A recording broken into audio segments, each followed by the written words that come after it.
সপ্ত দিনের উপাস মাগো দানা পানি নাই, পেটেতে পাথর বান্ধিয়া আইলাম দরজায়, তোমার ঘরে থাকলে কিছু খাইতে গো দেও না।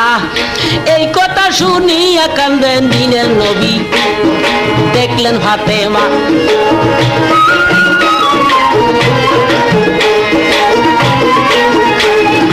এই কথাটা যখন কইলেন দিনের মস্ত পায়, কথা শুইনা কান্দা দিলেন বিবি ফাতেমায়।